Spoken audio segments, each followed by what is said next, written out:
menghimbau ke petugas baik itu TNI Polri bahwa untuk sepeda motor yang bisa memasuki jalan tol itu hanya sedang melaksanakan tugas patroli.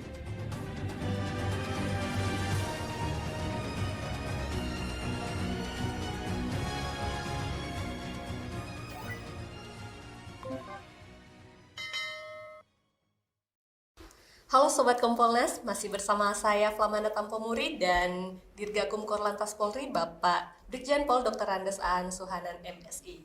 Halo Pak, balik lagi. Ya, Sobat Kompolnas, saat ini di sesi kali ini kita akan membahas soal motor gede yang minta diizinkan masuk tol. Ini, Pak. Tanggapan Bapak, Pak, terkait dengan moge masuk tol ini seperti apa, Pak? Ya, wacana itu kan boleh saja. Siap. Tapi ingat, regulasi, ya semua itu kan ada aturan, ada regulasi terkait motor, motor besar, mobil dan sebagainya. Itu ada aturan yang mengikat ya terhadap kendaraan yang beroperasional di jalan. Ya. Moge sendiri, ini istilah moge ini kan apa ya, motor gede ya. Iya, Kalau betul. kita lihat dari SIM ya, itu artinya yang moge ini dari 500 ke atas mungkin ya. Itu dengan keharusan mempunyai SIM C2 250 sampai 500. Ini juga mungkin moge juga nih ya. Jadi kriteria moge ini masih belum tahu saya ya.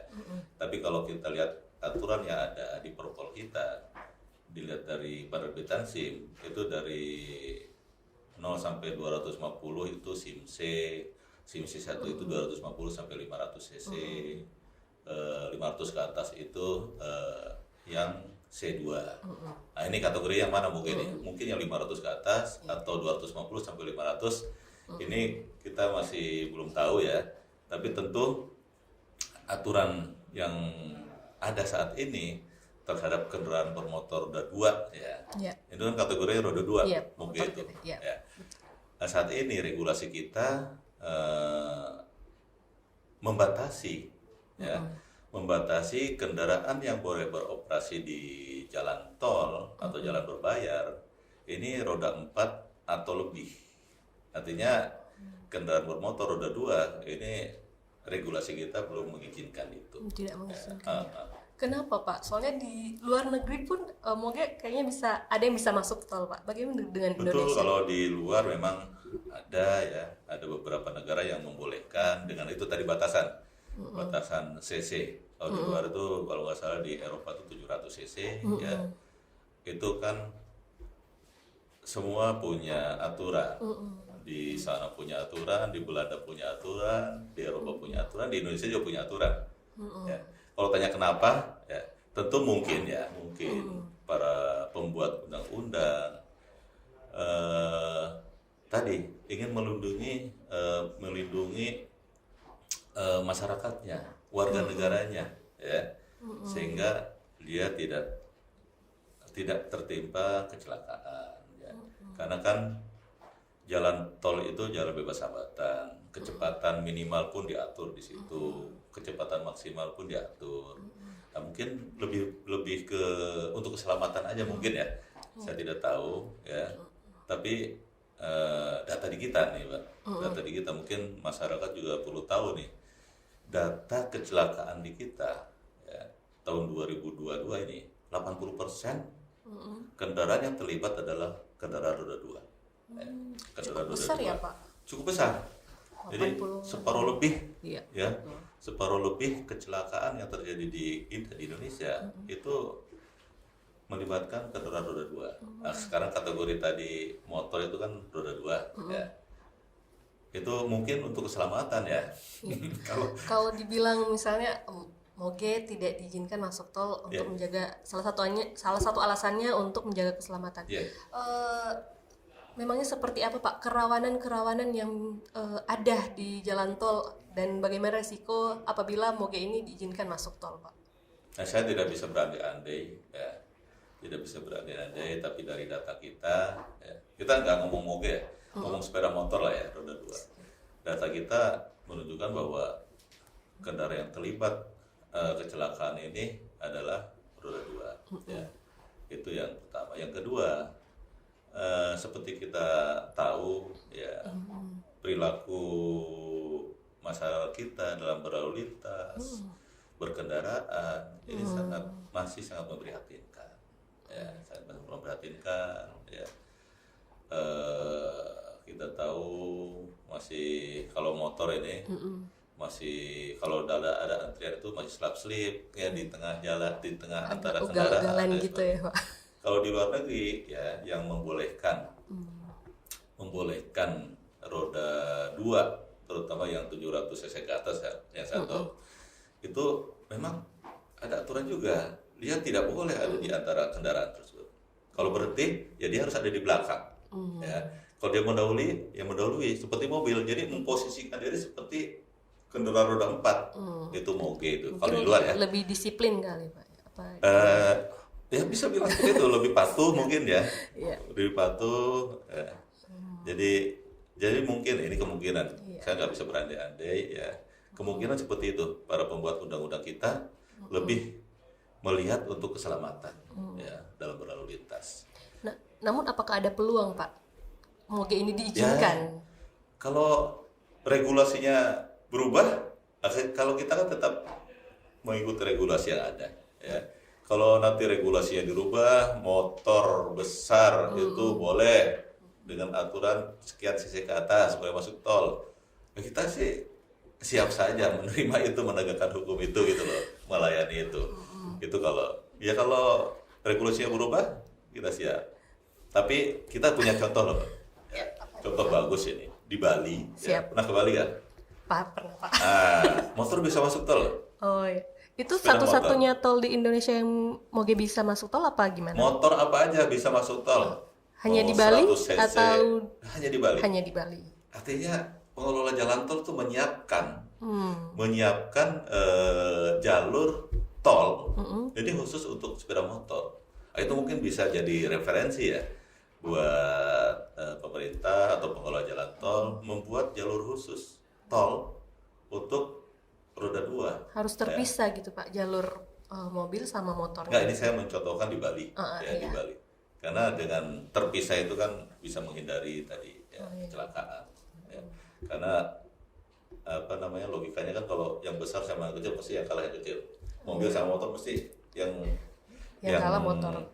Artinya kalah ini yang jadi yang lebih fatalitasnya resiko terjadi tingkat fatalitasnya tinggi adalah sudah motor ya. Lebih kecil ya Pak. Lebih kecil ya tertabrak oleh yang lebih besar. Tapi untuk regulasinya sendiri gimana Pak? Apakah ada peluang juga untuk ditanya sama para ini yang ada di kementerian kementerian yang membidangi itu jalan tol itu bisa nanti mungkin dipanggil ke sini ya. Bagaimana peluangnya?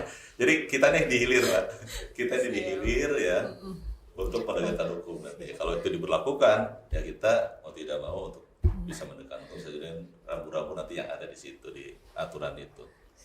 Nah, mau menanyakan juga Pak, bagaimana dengan para petugas entah itu dari Polri atau mungkin TNI yang sebenarnya tidak melakukan dinas atau tidak dalam pengawalan tetapi masuk tol Pak, mungkin dengan alasan ya ingin pulang gitu Pak, alasan pribadi gitu Pak. Jadi diskresi kepolisian, itu masuk diskresi ya. Masuknya ya, diskresi. Itu adalah untuk kepentingan umum. Ya. Penilaian polisi seperti mengawal VIP, VVIP ya. Kemudian mungkin patroli ya di jalan tol itu kan penting ya, melakukan patroli. Kemudian bahkan dengan diskresi kepolisian kita bisa memasukkan kendaraan kecil, sepeda motor kecil masuk tol ketika darurat. Ya, ketika darurat. Jadi kalau mau pulang ke rumah masuk tol itu udah pelanggaran ya, udah tidak betul gitu. Kira-kira dari masyarakat sendiri apakah bisa berpartisipasi Pak untuk melaporkan mungkin Pak atau silakan aja, ya. Nah itu caranya seperti apa Pak? Saya kira nggak ada lah yang pulang ke rumah terus pasti patroli dia. Pasti sedang melakukan patroli. Sedang dinas ya Pak? Iya pasti sedang dinas. Dia patroli ya Karena kan boleh untuk Boleh ya. sepeda motor petugas patroli ya. Berarti sejauh ini tidak ada temuan bahwa misalnya petugas misalnya rumahnya dekat dengan jalan keluar di tol mungkin Pak, nggak ada temuan ya Pak? Walaupun ada, walaupun laporan ya, ini sampai sekarang sih belum ada laporan Belum ya. ya, Pak. Walaupun ada itu sudah salah satu pelanggaran dari petugas tersebut ya. Ya dari kesempatan ini juga menghimbau ke petugas baik itu TNI Polri bahwa untuk sepeda motor yang bisa memasuki jalan tol itu hanya sedang melaksanakan tugas patroli, mungkin sedang melakukan penegakan hukum, pengawalan dan sebagainya. Berarti kalau memang tidak menjalankan tugas berarti tidak diizinkan untuk masuk Betul. tol ya Pak. Oke.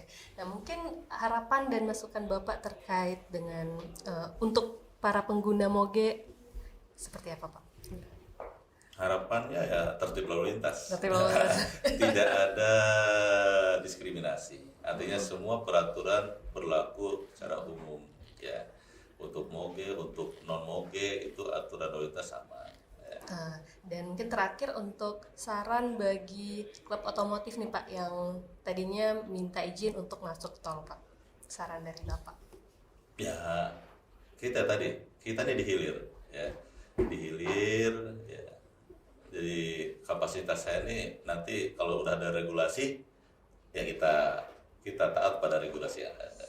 Mungkin ya sarannya ya mungkin nanti pada saat hearing ke DPR atau ke Kementerian PUPR ya masalah jalan tol ini yang mungkin aja disampaikan karena mungkin ada juga kalau kita lihat di negara-negara lain kok ada di sini enggak, nah, itu aturannya masih seperti itu sekarang.